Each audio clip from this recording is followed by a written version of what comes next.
Bonjour tout le monde, j'espère que vous allez bien. On se retrouve aujourd'hui dans une nouvelle vidéo dans le cadre de la DT custodeco.com. Donc pour celles qui ne connaîtraient pas la boutique, en fin de compte custodeco.com c'est une boutique belge sur laquelle vous pouvez retrouver pas mal d'articles pour les loisirs créatifs, le home déco et notamment le scrapbooking. Cette page-là, je l'ai faite dans le cadre de mon Project Life. Donc vous inquiétez pas, des vidéos Project Life vont arriver. C'est juste que je suis très en retard et je vais avoir beaucoup de travail cette semaine. Du coup, voilà, je vais pas pouvoir vous poster de vidéo tout de suite, mais ne vous inquiétez pas, elles vont arriver. Et la deuxième raison pour laquelle en fait j'ai réalisé cette page, c'est aussi pour pouvoir tester la perforatrice 3 trous de chez We Are Memory Keepers qu'on peut retrouver sur la boutique. J'ai finalement scindé en fait les deux vidéos. Donc dans un premier temps vous aurez cette vidéo avec la page de scrap en gros au format 30-30 et je vais vous faire une seconde petite vidéo de présentation de la perforatrice 3 trous. Vous allez voir, c'est une vidéo, je l'ai déjà tournée d'ailleurs, elle est très rapide mais je me suis dit que ce serait quand même mieux de pouvoir vous scinder les deux, enfin la création et la revue sur la perforatrice 3 trous.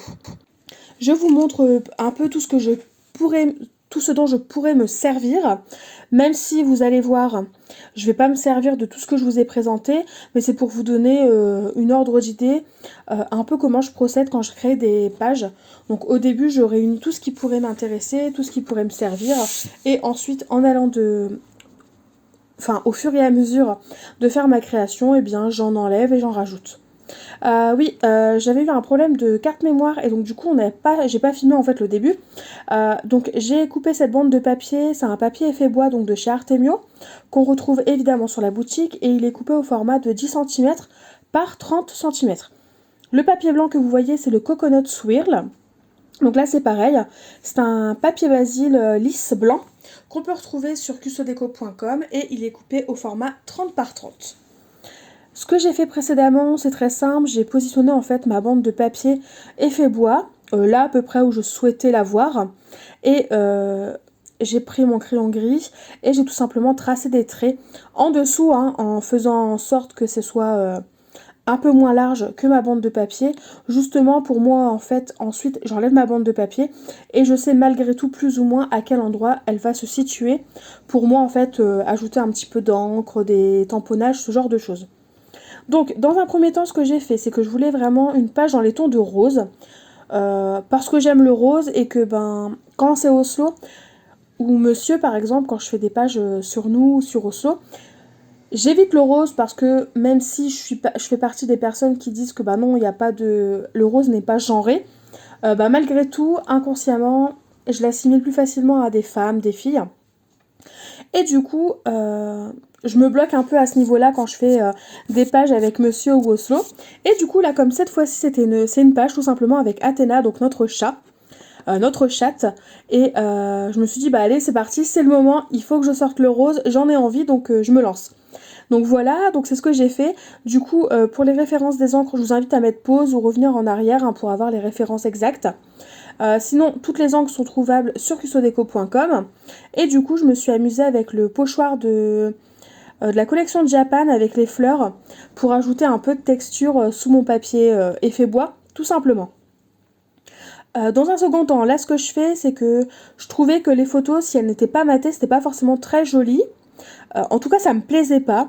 Et je voulais vraiment avoir l'effet un peu Polaroid, un peu bande de photos qu'on peut avoir dans un photomaton, ce genre de choses. Donc du coup, j'ai pris un papier qui vient de la collection Jungle d'Artemio. Et je me suis dit, autant coller les photos plus ou moins à égale distance. Et essayer de créer mon propre Polaroid moi-même. Pour faire office en fait de photos. Comme ça, même s'il y a 3 petites photos, c'est comme s'il n'y avait qu'un seul... Enfin, je sais pas si vous voyez ce que je veux dire, c'est comme s'il y avait qu'une seule page de photos en fait.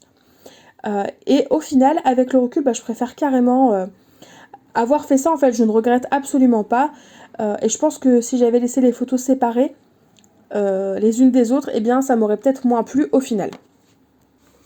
Et du coup, je taille ma page avec ma règle et mon cutter parce que ça se joue à 1 mm et je trouve que des fois c'est un peu plus embêtant de le faire avec le massicot que sans massicot. Donc voilà ma petite bande photo dont je vous ai parlé.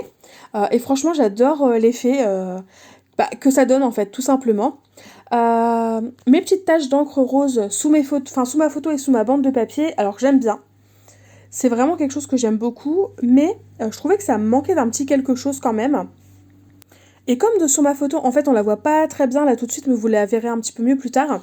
En fait, derrière Athéna, il y a une plante, donc une plante fleur de lune, et elle a un vert assez foncé. Et du coup, je me suis dit, bah, ce serait quand même pas mal de faire des petits tamponnages de feuillage.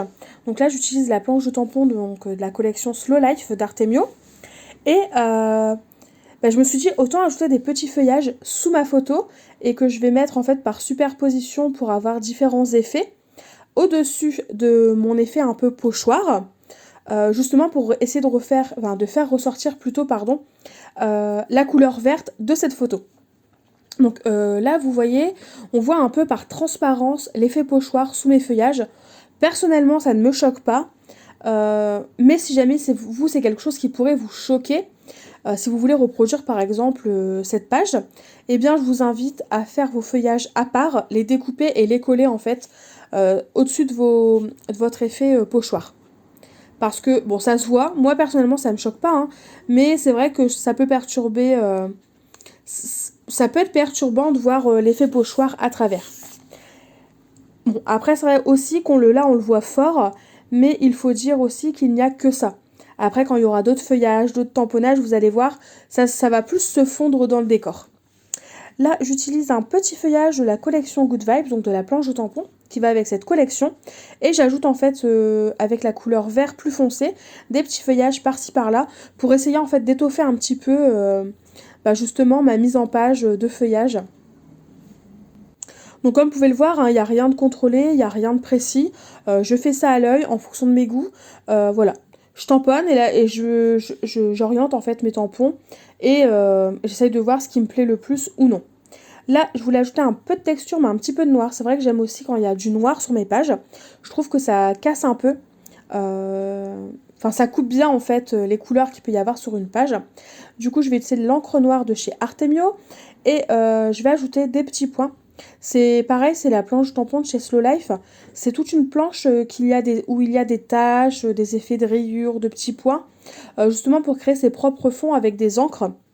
J'aime vraiment beaucoup cette planche de tampon là et du coup c'est pour ça je me suis dit autant l'utiliser à fond et ajouter les petits on va dire les petites décos noires que j'aime bien retrouver sur mes créations grâce à ces tampons.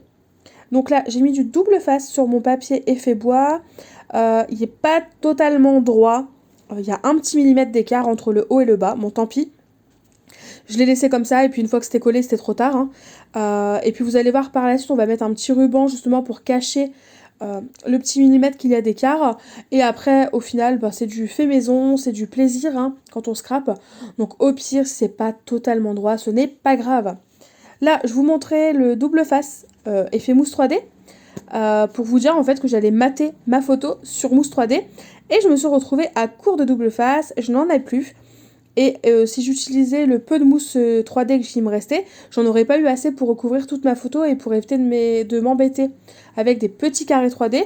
Au final, j'ai pris une chute de cartonnette, de carton gris, que j'ai découpé à la dimension de ma photo pour pouvoir la mater et la mettre en 3D. Au final, je trouvais qu'il manquait un petit quelque chose dans ma composition de feuillage. Il manquait une couleur, il manquait un truc. Donc, je me suis dit, autant faire des petits tamponnages et que je viendrai en fait coloriser avec d'autres couleurs, notamment le jaune. J'avais envie de voir du jaune. Donc, c'est ce que j'ai fait. Donc, j'ai pris une palette en plastique. J'ai déposé l'encre de mes encreurs et j'ai ajouté tout simplement un petit peu d'eau pour coloriser mes tamponnages. Et j'aime beaucoup le rendu. Après, il faut savoir que les encres d'Artemio, si vous les travaillez avec de l'eau, ça fonctionne très bien. Juste, même si vous mettez très peu d'eau, il faut savoir que les couleurs sont moins intenses utilisées avec de l'eau que juste utilisées pour tamponner par exemple un sentiment, ce genre de choses. Mais malgré le fait que ce soit beaucoup plus pastel, beaucoup plus pâle que la couleur de base, hein, qu'on pourrait utiliser par exemple pour faire des tamponnages de feuillage, ce genre de choses, eh bien les couleurs sont quand même très jolies. On peut intensifier en ajoutant une seconde couche, il n'y a pas de problème. Et Et elles sont quand même très chouettes ces encres parce qu'au final on peut s'en servir pour faire du tamponnage, pour faire de l'embossage, mais aussi pour utiliser avec de l'eau et du coup faire l'effet aquarelle. C'est vraiment pas mal du tout, surtout quand on voit qu'elle coûte moins de 2 € le petit pad d'encre. Donc franchement c'est... Si jamais vous cherchez des encres comme ça un peu multifonctions, mais je vous les conseille vivement parce que je suis sûre qu'elles vont vous plaire. Alors je ne vous ai pas mis toute la période où je vais... mettre en couleur mes tamponnages, voilà, je pense que vous avez compris le principe. Et puis comme je vous l'ai déjà dit, hein, moi c'est quelque chose de très simple ce que je fais. Je fais juste des aplats de couleurs, il n'y a pas forcément d'effet d'ombre ou ce genre de choses. Ça me convient comme ça, et donc je fonctionne comme ça. Après, si vous voulez vraiment travailler un peu plus l'aquarelle, c'est sûr que c'est pas avec mes vidéos que vous trouverez ce que vous cherchez. Mais si vous cherchez juste de l'inspiration, eh bien vous êtes tout simplement au bon endroit. Donc voilà, j'ai colorisé quelques tamponnages et ensuite j'en ai découpé quelques-uns. Je ne me suis pas servi de tout, mais ils sont quand même en bas à droite au cas où. Comme ça, si jamais il y a besoin, j'ai besoin de d'autres tamponnages, et bien je n'aurai plus qu'à les découper pour pouvoir compléter en fait ma composition. Et donc là, ce que je fais, c'est que je vais tout simplement les positionner pour voir à peu près où est-ce que je les souhaite, où est-ce que ça me plaît, voilà. Là c'est vraiment l'étape où que je préfère, pardon, parce que je m'éclate à positionner mes embellissements, mes tamponnages et essayer de trouver en fait la meilleure disposition selon moi. Et ensuite, je les colle tout simplement à la colle blanche euh, parce qu'il n'y a pas besoin, parce qu'il n'y a pas besoin d'autre chose finalement pour coller ces embellissements. Pardon, je cherche mes mots. Et donc, vous allez voir, et il y en a certains que je vais mettre sous mousse 3D pour donner un petit effet de relief et travailler un peu les hauteurs et la profondeur de ma page. Et il y a une feuille là, vous avez vu que j'ai coupé en deux pour justement donner un peu l'effet coupé à gauche, coupé à droite, comme si en fait elle s'était séparée à un moment donné. Bon voilà, j'aime beaucoup l'effet. Et donc là, c'est ce que je vous disais, il y aura des fleurs en effet 3D, notamment celle-ci qui va se retrouver dans le coin. Donc je ne mets des mousses 3D que sur la moitié parce que il y a une partie qui sera mise sur ma photo. Et comme ma photo est déjà en 3D, forcément, si je mets de la mousse 3D, ça n'ira pas, il y aura un problème de niveau. Donc c'est pour ça que si vous voulez faire ce genre de petites choses, mettre des embellissements en 3D à cheval sur d'autres embellissements qui sont déjà en 3D, faut faire attention à l'endroit où vous mettez vos mousses 3D justement, parce que vous ne pourrez pas, si vous en mettez partout, vous aurez forcément à un moment donné un petit problème en termes de niveau, un problème de niveau, oui, pour vos embellissements, pardon. Bon, je vais déjà d'une, je vais arrêter de m'excuser. Et de deux, oui, je suis désolée. Je cherche mes mots aujourd'hui, je ne sais pas ce que j'ai. Et c'est le seul moment que j'ai pour faire cette voix off. Donc je suis désolée. Vous aurez des petits moments où je cherche mes mots et puis voilà. Je crois qu'on arrive quasiment à la fin de la vidéo, vous allez voir. On va arriver au moment où je vais poser mon petit ruban pompon. Donc pour ça, j'ai mis du double face extra fort parce que je voulais être sûre que ça tienne.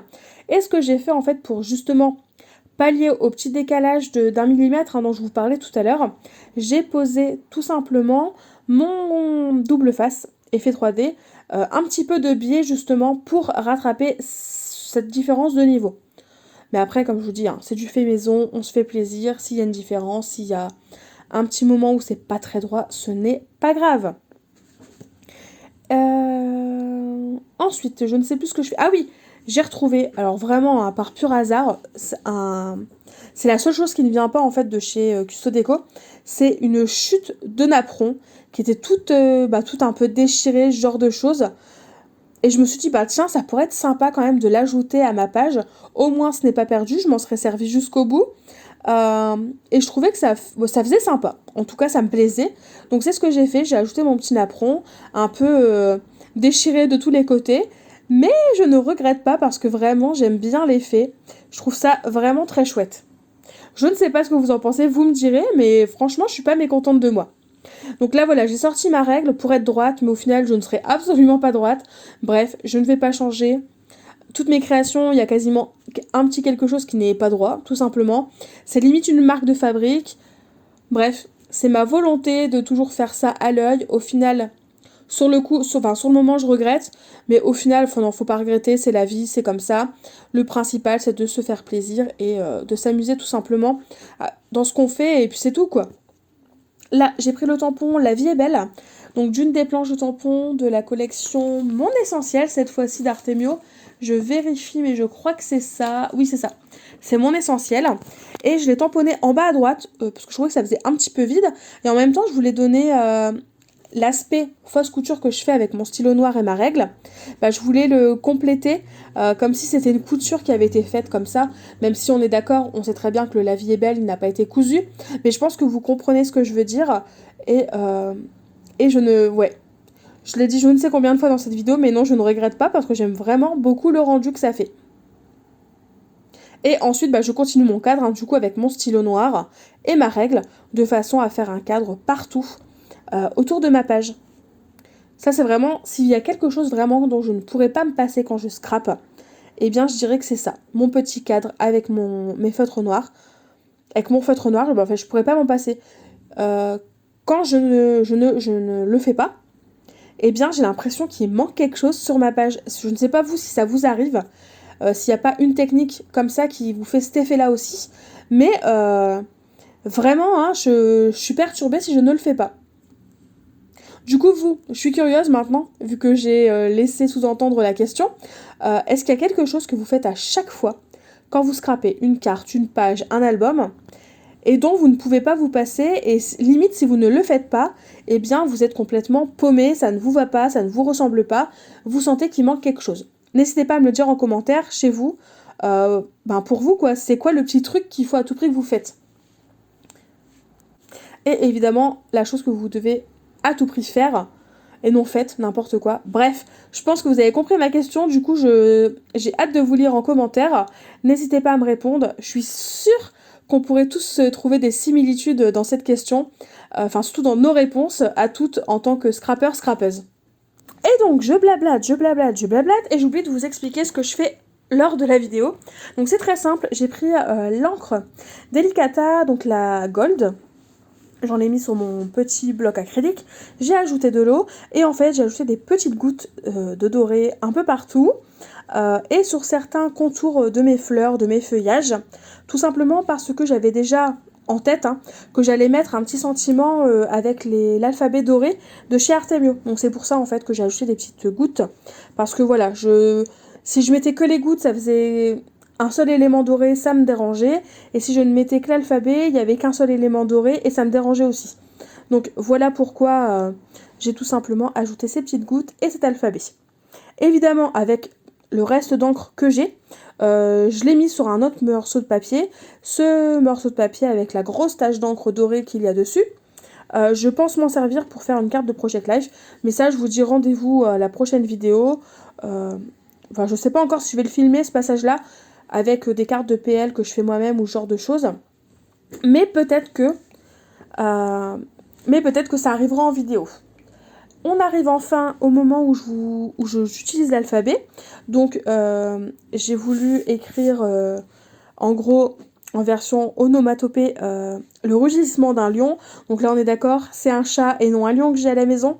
Mais je trouvais que c'était je trouvais ça marrant et que ça se prêtait bien au vu de la photo de mademoiselle qui ouvre grand la gueule.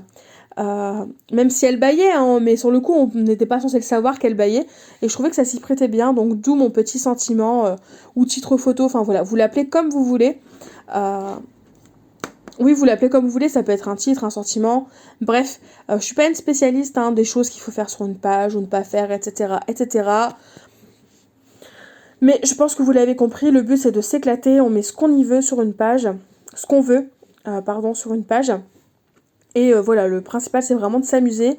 Et j'avais vraiment envie de faire ce petit titre là, ce petit sentiment, parce que je trouvais que ça s'y prêtait vraiment bien. Et donc j'utilise tout simplement ma règle pour avoir les lettres droites, parce que sinon c'est comme le reste, rien n'est droit et ça ne va pas. Mais pour les titres j'essaye quand même d'avoir une petite astuce qui me permet d'avoir malgré tout au maximum mon titre, mon sentiment, mon texte droit. Et voilà, ma page est terminée, j'espère qu'elle vous aura plu. N'hésitez pas à me dire en commentaire ce que vous en pensez, si cela vous plaît ou pas. Et sinon, en attendant de nouvelles vidéos, je vous fais tout simplement de gros bisous et je vous dis à très vite. Bye bye!